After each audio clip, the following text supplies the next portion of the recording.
नमस्कार दोस्तों, अध्यापक मंत्रा पर आपका हार्दिक स्वागत है। और हम पढ़ रहे हैं आधुनिक भारत का इतिहास। आधुनिक भारत के इतिहास का आज का टॉपिक है गांधी एवं उनके प्रारंभिक आंदोलन। तो इनके प्रश्नों का हम अध्ययन करेंगे। ठीक है, पिछली क्लास में हमने पढ़ा था होम रूल लीग आंदोलन। होम रूल लीग के बारे में हमने तिलक जी के बारे में पढ़ा था। तिलक ने जो स्थापना की थी वो 18 अप्रैल 1916 को की थी। तिलक की दो पत्रिकाएँ थीं जो बहुत महत्वपूर्ण हैं, मराठा और केसरी। मराठा जो थी वो अंग्रेजी भाषा में थी और केसरी मराठी भाषा में थी। एनी बेसेंट ने अपनी होम रूल लीग की स्थापना की थी 3 सितंबर 1916 को। और इनकी जो पत्रिकाएं थीं, दो पत्रिकाएं हैं, बहुत कई बार पूछी गई हैं, कॉमनवेल्थ और न्यू इंडिया थी। ठीक, तीन लोग इनसे जुड़े हुए हैं, Annie Besant, S Subramaniam Iyer और तिलक जी। ठीक है, अगर पूछता है कि होम रूल लीग से कौन कौन जुड़े हुए हैं तो तीन नाम आपको हमेशा याद रखने हैं। कौन कौन? बाल गंगाधर तिलक, एनी बेसेंट और एस सुब्रमण्यम अय्यर। ठीक, और क्या पढ़ा था हमने? और पढ़ा था हमने कि थियोसॉफिकल सोसाइटी की स्थापना 1875 में हुई थी। कब हुई थी? 1875 में। अमेरिका में की थी किसने? मैडम ब्लावेटस्की और कर्नल एलकॉट ने की थी। एनी बेसेंट इस संस्था से कब जुड़ी थी? थियोसॉफिकल सोसाइटी से। तो 1889 में इसकी सदस्य बनी थी। कौन? Annie Besant. ठीक, अच्छा, एक एक फैक्टर याद रखना है एनी बेसेंट के बारे में, फेबियन आंदोलन की प्रस्तावक थी ये। किसकी? फेबियन आंदोलन की प्रस्तावक थी। ठीक है, तो आज की क्लास में हम पढ़ेंगे गांधी एवं उनके प्रारंभिक आंदोलन। किस किस तरीके के प्रश्न अब तक परीक्षा में पूछे गए गांधी जी से, उनका हम अध्ययन करेंगे। चलिए तो शुरू करते हैं आज की क्लास। पहला प्रश्न है, करमचंद गांधी दीवान थे पोरबंदर के, राजकोट के, बीकानेर के, उपयुक्त सभी राज्यों के। तो करमचंद गांधी सभी राज्यों के क्या थे? दीवान थे। तो इसका पहले का उत्तर क्या हो जाएगा? डी हो जाएगा। क्या हो जाएगा? डी।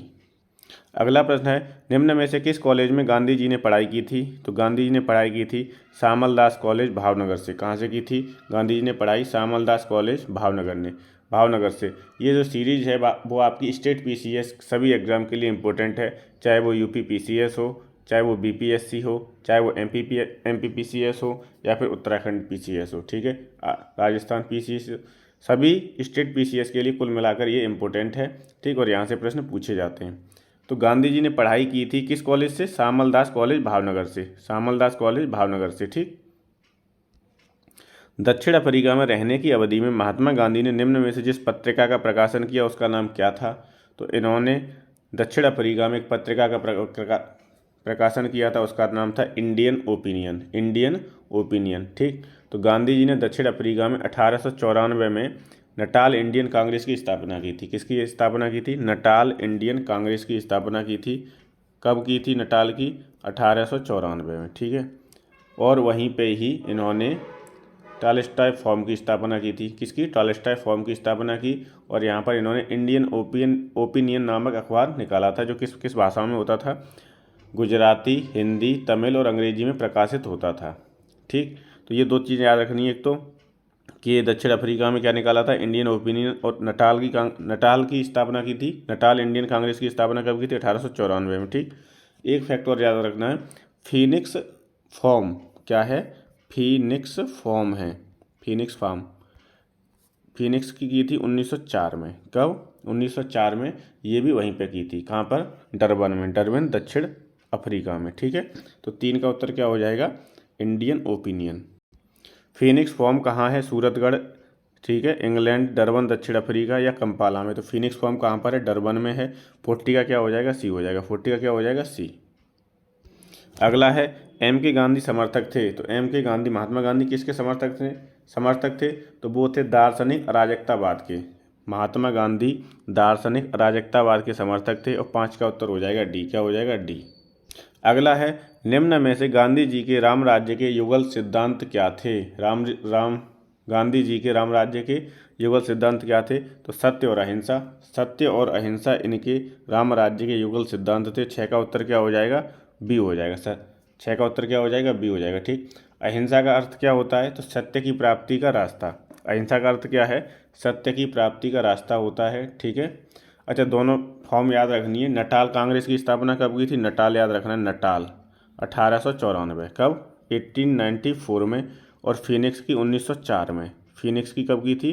1904 में। कहाँ पर की थी? डरबन में। दोनों ही संस्थाओं की स्थापना कहाँ पर की थी इन्होंने? तो कहाँ पर की थी? दक्षिण अफ्रीका में। ठीक। इंडियन ओपिनियन अखबार कहाँ से निकाला था? तो वो भी दक्षिण अफ्रीका से निकाला था। ठीक है, इंडियन ओपिनियन नामक अखबार निकाला था कहाँ से? तो दक्षिण अफ्रीका से। ठीक है, इतना याद रखना है। रामराज्य, गांधी जी ने क्या किया? 2 रामराज्य, इनके युगल सिद्धांत थे गांधी जी के, वो क्या थे? सत्य और अहिंसा थे। ठीक। अगला है, गांधी जी की दृष्टि में अहिंसा का अर्थ क्या है? तो अहिंसा का अर्थ है सत्य की प्राप्ति का रास्ता। क्या है? सत्य की प्राप्ति का रास्ता। और 7 का उत्तर हो जाएगा ए। 7 का क्या हो जाएगा? अगला है, गांधी के संदर्भ में निम्न में से कौन सा सही है? बिना मार्क्सवाद के मार्क्सवादी, बिना समाजवाद के समाजवादी, बिना व्यक्तिवाद के व्यक्तिवादी। और डी है, समाजवादियों में एक व्यक्तिवादी और समाजवादियों में एक मार्क्सवादी। तो गांधी के संदर्भ में डी कथन है वो सही है। ठीक है, समाजवादियों में एक व्यक्तिवादी और समाजवादियों में एक मार्क्सवादी। 8 का उत्तर हो जाएगा डी। अगला प्रश्न है, गांधी की सत्याग्रह रणनीति में निम्नलिखित में से किसे सबसे अंतिम स्थान प्राप्त है? बहिष्कार, धरना, उपवास या हड़ताल? तो किसे अंतिम स्थान प्राप्त है? गांधी जी की सत्याग्रह रणनीति में हड़ताल को सबसे अंतिम स्थान प्राप्त है और इसका उत्तर हो जाएगा डी। क्या हो जाएगा? इसका उत्तर डी हो जाएगा। चलिए अगला प्रश्न देखते हैं। अगला है, गांधी जी के सिद्धांत के अनुसार निम्न में से कौन एक कथन सही नहीं है? सत्याग्रही का उद्देश्य शत्रु को पराजित करना, सत्याग्रही का शस्त्र अहिंसा, सत्याग्रही का जो शस्त्र है वो अहिंसा है। सी है, सत्याग्रही को अपना संकल्प में दृढ़ विश्वास होना चाहिए और सत्याग्रही को विरोधियों के प्रति द्वेषभाव नहीं रखना चाहिए। तो बी सी डी तीनों सही हैं। ठीक है, ए जो है वो सही नहीं है। सत्याग्रही का उद्देश्य शत्रु को पराजित करना नहीं होता है। ठीक, तो क्या हो जाएगा? 10 का उत्तर ए हो जाएगा। 10 का उत्तर क्या हो जाएगा? ए। व्याख्या देखेंगे, गांधी जी के सत्याग्रह सिद्धांत में सत्याग्रही का उद्देश्य शत्रु को पराजित करना नहीं है, बल्कि उसका हृदय परिवर्तन करके उसे अपने अनुकूल बनाना है। ठीक, जो हमारी मांगें हैं, जो हम मांग कर रहे हैं, उनके अनुकूल बनाना है उसे। ये नहीं कि उससे द्वेष करें, उससे घृणा करें, उसे शत्रु समझें। गांधी जी के अनुसार हिंसा का क्रूरतम रूप क्या है? गरीबी का स्थायित्व, गौवध, मानव हत्या, महिलाओं और बच्चों का उत्पीड़न। तो गांधी जी के अनुसार जो हिंसा का क्रूरतम रूप है वो है गरीबी का स्थायित्व। क्या होता है? गरीबी का स्थायित्व। 11 का उत्तर क्या हो जाएगा? ए। क्या हो जाएगा? ए। व्याख्या देखेंगे, गांधी जी ने कहा था गरीबी का स्थायित्व हिंसा का क्रूरतम रूप है। ठीक है। 12वां प्रश्न देखेंगे, गांधी जी ने परिवार नियोजन हेतु क्या तरीका अपनाया था? तो वो था आत्मनियंत्रण। क्या तरीका था परिवार नियोजन हेतु? आत्मनियंत्रण। 12 का उत्तर हो जाएगा ए। क्या हो जाएगा? 12 का ए। गांधी दक्षिण अफ्रीका में कितने वर्ष रहे थे? तो गांधी जी दक्षिण अफ्रीका में रहे थे कितने वर्ष? 21 वर्ष। ठीक। गांधी जी ने क्या किया? 1893 में एक गुजराती व्यापारी था दादा अब्दुल्ला, उनका मुकदमा लड़ने के लिए कहाँ गए थे? डरबन, दक्षिण अफ्रीका गए थे। किसका मुकदमा लड़ने के लिए? दादा अब्दुल्ला का मुकदमा लड़ने के लिए। ठीक। 21 वर्ष कहाँ पर रहे थे? अफ्रीका में रहे थे। और कब लौटे थे ये? तो 9 जनवरी 1915 को लौटे थे। कब लौटे थे? 9 जनवरी 1915 को लौटे थे। और गए कब थे? 1893 में गए थे। कब गए थे? 1893 में गए थे। ठीक। अब 21 वर्ष ये वहाँ पर रुके थे। कितने वर्ष? 21 वर्ष रुके थे। ठीक है। और आपको याद रखना है कि 9 जनवरी को ही भारतीय प्रवासी दिवस मनाया जाता है। इनके आने की खुशी में भारतीय प्रवासी दिवस मनाया जाता है। ठीक है। फिर जब ये भारत आ गए 9 जनवरी 1915 को, फिर अहमदाबाद के कोचरब क्षेत्र में सत्याग्रह आश्रम की स्थापना की और 17 जून 1917 को साबरमती नदी के किनारे स्थानांतरित कर दिया। क्या? सत्याग्रह आश्रम की स्थापना की थी यहाँ पे आने के बाद। और महात्मा गांधी ने अगर पूछता है कि सर्वप्रथम कांग्रेस के किस अधिवेशन में भाग लिया था, तो 1901 में। अध्यक्ष नहीं बने थे, भाग लिया था, ये पूछ रहा है। सर्वप्रथम किस अधिवेशन में भाग लिया था? तो कलकत्ता अधिवेशन 1901 में इन्होंने भाग लिया था। ठीक।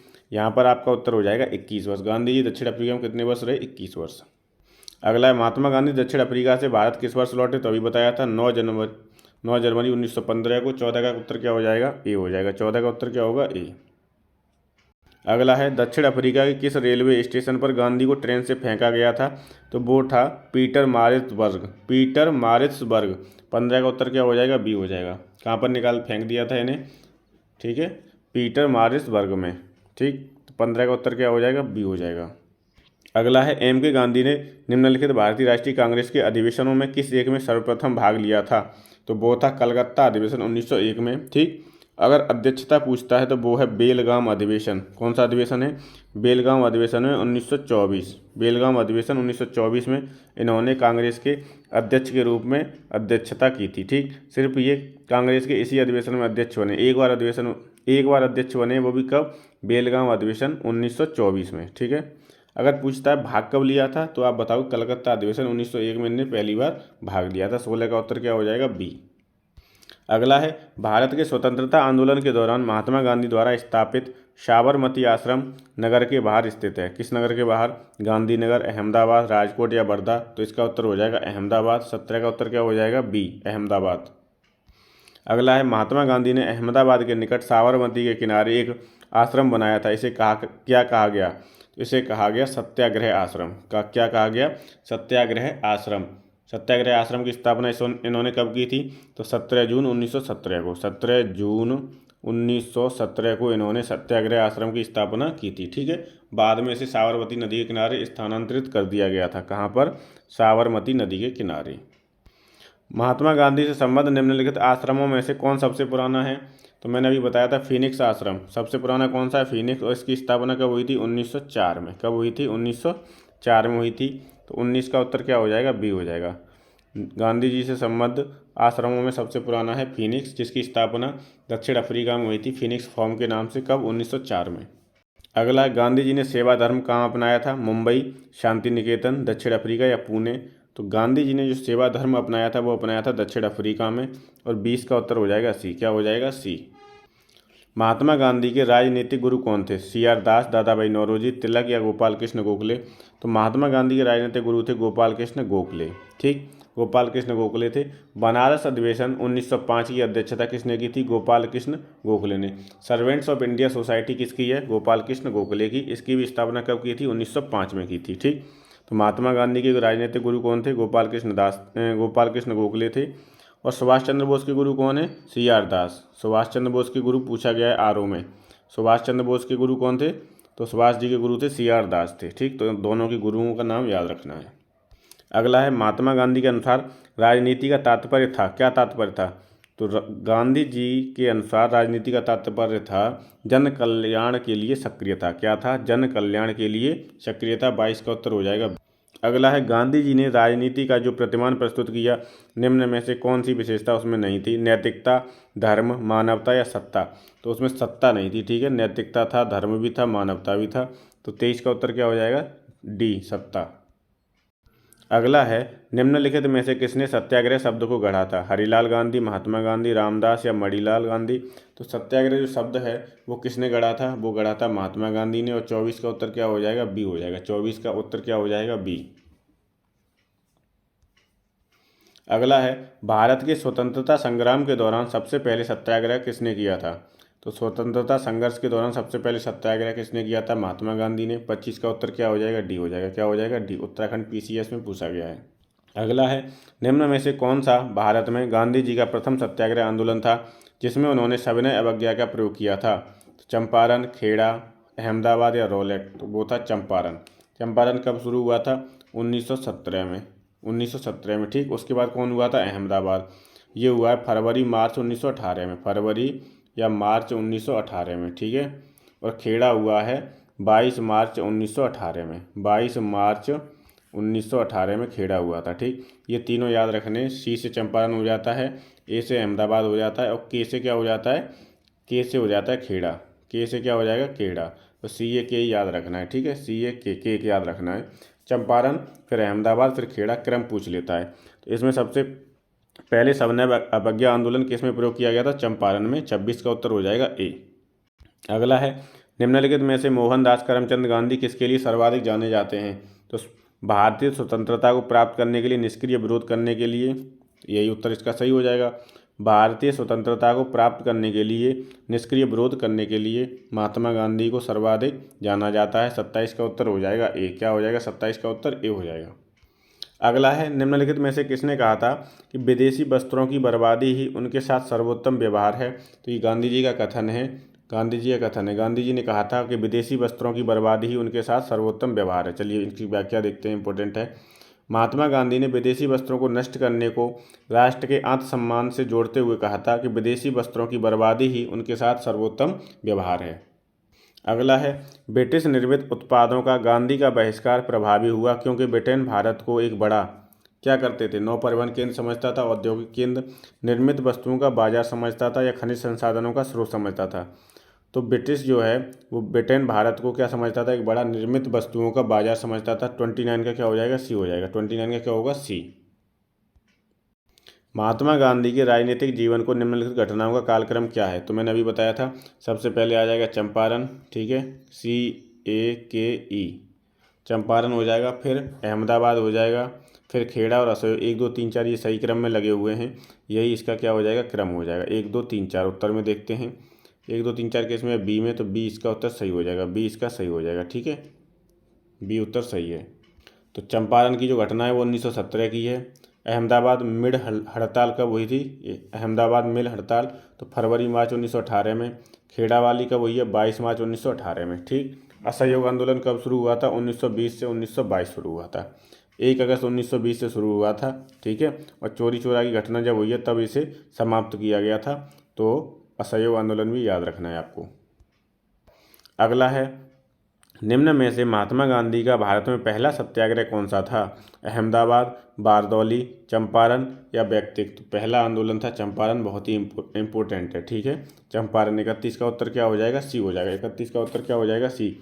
अच्छा, इसमें था क्या, अंग्रेजों ने क्या किया था कि एक 3/20 में भूभाग पर नील की खेती करना कंपलसरी कर दिया था। इसे बोला गया तिनकठिया पद्धति। क्या बोला गया था, तिनकठिया पद्धति, ठीक।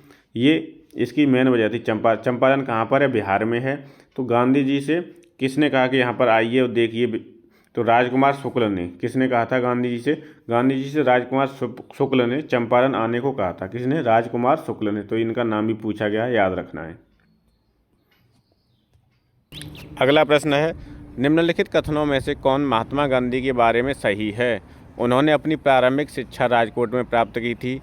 कस्तूरबा के साथ उनका विवाह 13 वर्ष की आयु में हुआ था। उन्होंने विधि का अध्ययन द इनर टेम्पल लंदन में किया था।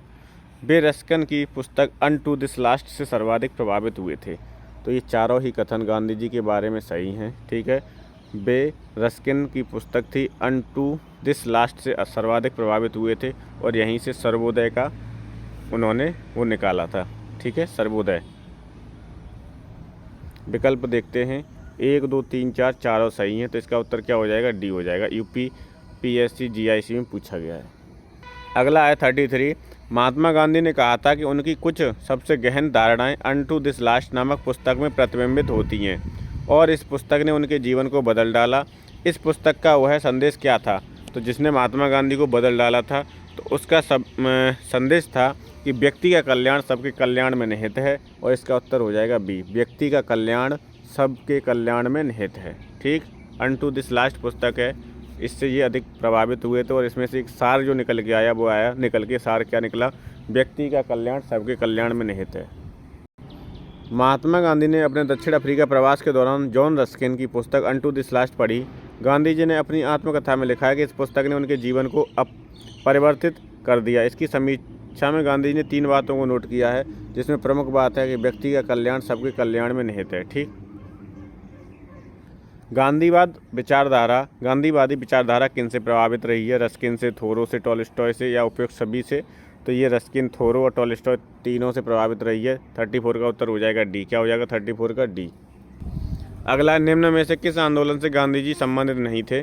तो किससे नहीं थे, स्वदेशी आंदोलन से, क्योंकि बंग भंग आंदोलन 1906 में शुरू हुआ था, ठीक है, बंगाल विभाजन के बाद में। और गांधी जी भारत कब आए हैं, 1915 में। कब आए, 9 जनवरी 1915 को, ठीक है। तो और कब गए थे, 1893 में गए थे। 1893 में दक्षिण अफ्रीका गए थे, लौटे कब है, 9 जनवरी 1915 को। और ये घटना कब की है, 1906 की है, ठीक। तो 35 का उत्तर क्या हो जाएगा, ए हो जाएगा। इससे गांधी जी संबंधित नहीं थे। अगला है, निम्नलिखित सत्याग्रहों में किसका नेतृत्व महात्मा गांधी ने किया था, नहीं किया था, सॉरी, किसका नेतृत्व नहीं किया था। भारत छोड़ो आंदोलन का किया था, सबने अवज्ञा का भी किया था, खेड़ा का भी, बारदौली का नहीं किया था। किसका नहीं किया था, बारदौली सत्याग्रह का, ठीक है। ये 1928 की घटना है और सरदार वल्लभ भाई पटेल ने इसका नेतृत्व किया था। बारदौली घटना का किसने किया था, सरदार वल्लभ भाई पटेल ने। 37 है, निम्न कथनों में से गांधी के संदर्भ में कौन सही है? तो जाति विहीन अछूतों की दशा में सुधारों के लिए कठोर संघर्ष किया, असहयोग आंदोलन शुरू किया, सविनय अवज्ञा आंदोलन शुरू किया, उपयुक्त सभी।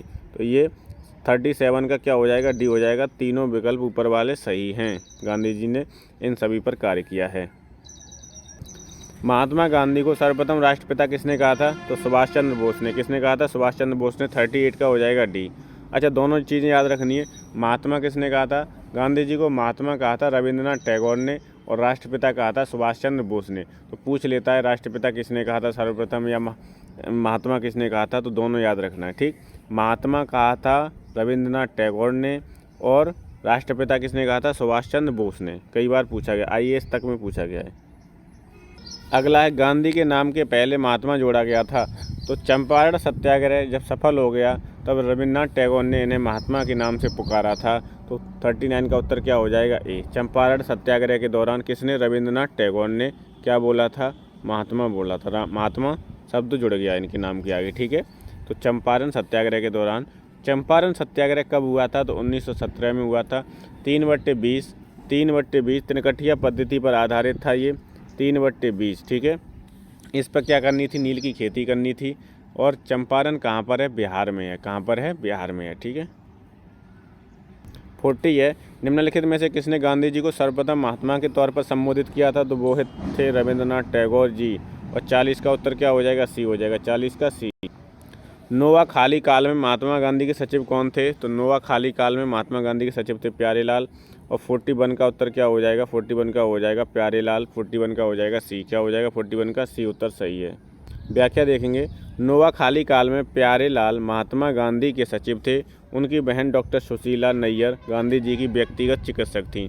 प्यारेलाल ने गांधी जी के दांडी मार्च में महत्वपूर्ण भूमिका अदा की थी। ठीक है, तो व्यक्तिगत चिकित्सक कौन थी? सुशीला नैयर थी। और गांधी जी के सचिव, महात्मा गांधी के सचिव कौन थे नोआखाली काल में? प्यारेलाल। कौन थे? प्यारेलाल। अगला है, निम्नलिखित किस सत्याग्रह आंदोलन में गांधी जी ने प्रत्यक्ष रूप से भाग नहीं लिया था? राजकोट सत्याग्रह, खेड़ा सत्याग्रह, बाईकोम सत्याग्रह, असहयोग आंदोलन। तो बाईकोम सत्याग्रह में गांधी जी ने प्रत्यक्ष रूप से भाग नहीं लिया था। 42 का उत्तर हो जाएगा सी। क्या हो जाएगा? सी। भारतीय इतिहास के संदर्भ में बाईकोम सत्याग्रह के संबंध में निम्नलिखित कथनों पर विचार करना है, कौन सा सही है? यह अस्पृश्यता और जातिगत भेदभाव के विरुद्ध एक सत्याग्रह था। तो सही है, ये पहला कथन सही है। महात्मा गांधी ने सत्याग्रह में भाग लिया था। तो ये भी सही है। ठीक, बाईकोम सत्याग्रह। दोनों कथन सही हैं। चलिए उत्तर देखते हैं इसका उत्तर सी सही हो जाएगा। क्या? दोनों सही हैं। ठीक, चलिए इसकी व्याख्या देखते हैं। केरल के हिंदू समाज में अस्पृश्यता और जातिगत भेदभाव के विरुद्ध तत्कालीन त्रावणकोर, वर्तमान में केरल का एक अंग था, में एक सामाजिक विरोध प्रदर्शन आयोजन हुआ जिसे बाईकोम सत्याग्रह नाम दिया गया। और कब हुआ था ये? 1924 और 25 में हुआ था। कब हुआ था? 1924-25 में। यद्यपि गांधी जी ने इस आंदोलन में प्रत्यक्ष रूप से भाग नहीं लिया, लेकिन उनका निर्देशन एवं समर्थन इस आंदोलन को प्राप्त था। चूँकि दूसरे कथन में प्रत्यक्ष या अप्रत्यक्ष की बात नहीं कही गई है, अतः इस कथन से को सही माना जाएगा, क्योंकि गांधी जी इससे जुड़े हुए थे, लेकिन प्रत्यक्ष रूप से नहीं जुड़े थे, लेकिन इनका निर्देशन था, समर्थन भी था। महात्मा गांधी का छत्तीसगढ़ में प्रथम आगमन कब हुआ था? तो वो हुआ था 20 दिसंबर 1920 को। कब हुआ था? 20 दिसंबर 1920। याद हो जाएगा, क्योंकि आगे भी 20 है और पीछे भी 20 है। ठीक है, छत्तीसगढ़ PCS में पूछा गया है। 20 दिसंबर 1920। गांधी के निम्नलिखित अनुयायियों में से कौन पेशे से एक शिक्षक थे? तो वो थे JB कृपलानी शिक्षक। देखो लिखा भी है ब्रैकेट में, JB कृपलानी क्या थे? पेशे से शिक्षक थे। तो 45 का उत्तर क्या हो जाएगा? सी हो जाएगा। क्या हो जाएगा? 46 है, निम्न उद्योगपतियों में से कौन से व्यक्ति लंबे समय तक AICC के खजांची रहे तथा सन 1930 में जेल भी गए? तो कौन रहे थे खजांची? GD बिड़ला, जमनालाल बजाज, JRD टाटा या बालचंद हीराचंद। तो जमनालाल बजाज इसका उत्तर सही हो जाएगा। 46 का क्या हो जाएगा? बी हो जाएगा। ठीक है, AICC के खजांची रहे थे और 1930 में जेल भी गए थे। कौन? जमनालाल बजाज। व्याख्या देखेंगे। सेठ जमनालाल बजाज गांधी जी के निकट सहयोगियों में से थे। वे लंबे समय तक भारतीय राष्ट्रीय कांग्रेस के कोषाध्यक्ष रहे। वे वर्ष 1923 में झंडा सत्याग्रह में भाग लेने के लिए तथा पुनः वर्ष 1930 में सविनय अवज्ञा आंदोलन के दौरान जेल गए थे। अगला है, भारतीय कपड़ा व्यापारी, बैंकर, कांग्रेसी तथा महात्मा गांधी का निकट सहयोगी। यह उपयुक्त विवरण किन के लिए है? कि भारतीय कपड़ा व्यापारी थे, बैंकर भी थे, कांग्रेसी भी थे और महात्मा गांधी के सहयोगी थे। तो वो थे जमनालाल बजाज। कौन थे? जमनालाल बजाज। और 47 का हो जाएगा सी। क्या हो जाएगा? सी। अगला है स्वाधीनता आंदोलन के दौरान महात्मा गांधी के करीबी अंग्रेज मित्र कौन थे? Reverend Thomas Moore, A O. Hume, reverend Charles Andrews और विलियम बाबेल। तो वो थे चार्ली एंड्रूज। 48 का हो जाएगा सी। और इन्हें हम क्या कहते हैं? दीनबंधु कहते हैं। इनका उपनाम क्या है? दीनबंधु है। और हमारे जो भारत के थे सी.आर. दास, इनका नाम क्या है? इनका भी पूछा गया, इन्हें बोलते हैं देशबंधु। इनके उपनाम हैं, ये याद रखने हैं। सी.आर. दास को बोलते हैं देशबंधु और सी.एफ. एंड्रूज को बोलते हैं, सी.एफ. एंड्रूज को क्या बोलते हैं? दीनबंधु। ठीक है, देशबंधु जो अपने देश के उनके लिए शब्द है देशबंधु, और जो अंग्रेज हैं उनके लिए दीनबंधु। तो 48 का क्या हो जाएगा? C. Charles Andrews, Deenbandhu Andrews Saint Stephens college Delhi में प्राध्यापक थे। भारतीय से इनका गहरा लगाव था। वे हर तरह से भारतीय बनना चाहते थे। रविन्द्रनाथ टैगोर, गोपाल कृष्ण गोखले तथा महात्मा गांधी से इनके घनिष्ठ संबंध थे। ये दक्षिण अफ्रीका के फिनिक्स फॉर्म में गांधी जी के साथ रहे। गांधी जी ने गरीबों के प्रति इनकी निरंतर चिंता को देखते हुए उन्हें दीनबंधु की उपाधि से सम्मानित किया था।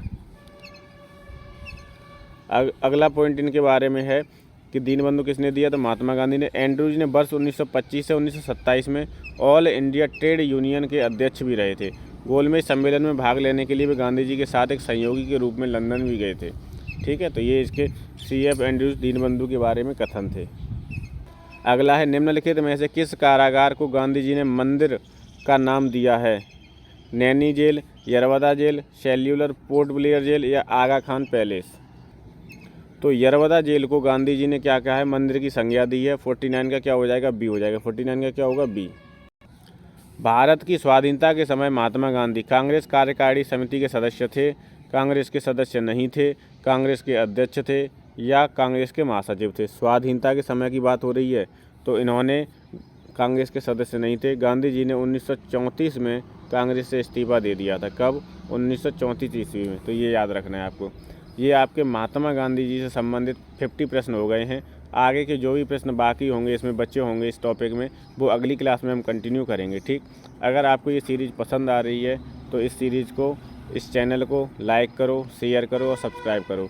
अध्यापक मंत्रा के साथ जुड़ने के लिए बहुत बहुत धन्यवाद। Thank you so much.